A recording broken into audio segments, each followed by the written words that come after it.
कपड़े धोने वाली बहू। शादी के पहले से ही विभा को कपड़े धोने का बड़ा शौक था। कभी नल के नीचे तो कभी तालाब के पास। अरे मेरी नीली वाली लुंगी नहीं दिख रही है। विभा की अम्मा कहाँ रखी है लुंगी? अरे वो तो विभा ने परसों ही धोकर रखी थी आपकी अलमारी में, देखो वहीं होगी। वो ना मैंने आज धो दी, मुझे लगा कि गंदी हो गई होगी। अरे कैसे गंदी हो गई थी, उसे तो मैंने पहना भी नहीं। हे भगवान, इस लड़की के कपड़े धोने की आदत से परेशान हो गया हूँ मैं। जितना तो घर में राशन नहीं आता उससे कहीं ज्यादा डिटर्जेंट पाउडर का खर्चा है। इसकी शादी करवा दो, शादी जाए अपने घर में ही करे काम, फिर चाहे घर के कपड़े धोने हो या पूरे गांव के।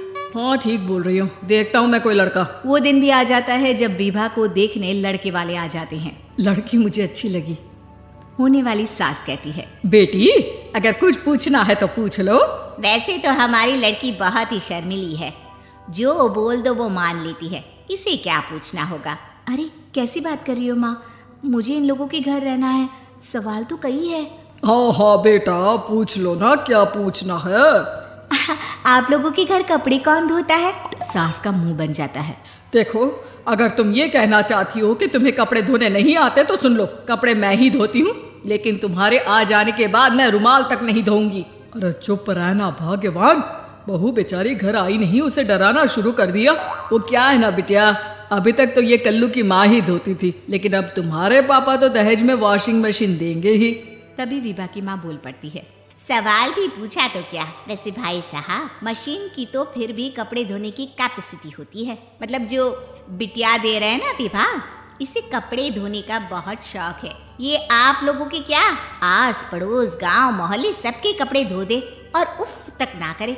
बाहर देखा नहीं आपने कितने कपड़े सूख रहे हैं, सब हमारी बिटिया ने ही तो धोए हैं। बस भी करो ना माँ, शर्म आ रही इतनी तारीफ सुनकर। और तो और एक दाग निकाल कर दिखाओ तो मान जाओ। हाँ अच्छा माफ करना बेटा, मैंने गलत समझा, हमें तो रिश्ता बहुत पसंद है। और ऐसे जुड़ जाता है रिश्ता कपड़े धोने का शौक रखने वाली विभा का। उसकी शादी हो जाती है कोयला फैक्ट्री में काम करने वाले कल्लू के साथ। शादी के बाद अचानक विभा चिल्लाती हुई सास के पास आती है, सासू माँ, अरे सासू माँ कहाँ है आप? ये तो धोखा है, धोखा दिया आप लोगों ने मुझे। इसे ससुर के चक्कर के बारे में पता चल गया। अरे तो उसमें तुझे क्यों धोखा मिला है? अरे नल में पानी नहीं आता, कपड़े कैसे कब धुलेंगे? अच्छा तू पानी नहीं आ रहा उसकी बात कर रही है। तो आपने क्या सोचा? कुछ नहीं।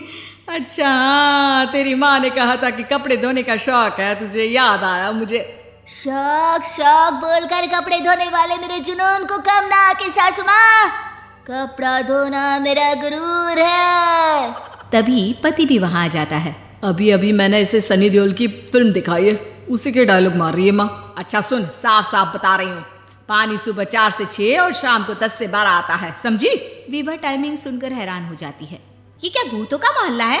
सुबह 4 बजे उठकर कौन कपड़े धोता है? 4 बजे टंकी में पानी जाता है, फिर सारा दिन धोना ना, किसने मना किया? अरे कैसे बात कर रही है, 200 लीटर की टंकी में कितने कपड़े धो लूंगी मैं, सुबह ही उठ जाऊंगी मैं। अब क्या था, विभा सुबह 4 से लेकर रात के 12 बजे तक कपड़े ही धोती रहती। एक रोज सास पड़ोस से निकलकर कहीं जा रही होती है कि साथ वाली कहती है, हाँ कल्लू की माँ, जरा ये बताओ कि 2 साड़ी है, 2 ब्लाउज और एक पेटीकोट और एक नाड़े वाला लंबा कच्छा। हाँ तो? अरे तो क्या, कितना लोगी धुलाई ये बताओ। धोबन दिख रहे हैं हम क्या? हमारे पति सरकारी नौकरी से अभी रिटायर हुए हैं और बेटा सुपरवाइजर है कोयला फैक्ट्री में। धोबन समझ रखा है हमें।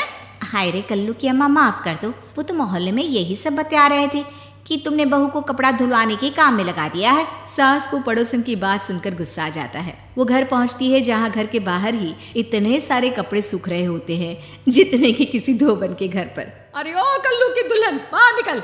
माँ जी यहीं आ जाओ, बाथरूम में चादर धो रहे हैं हम। अरे अभी हम धोते हैं, तुमको बाहर निकलो।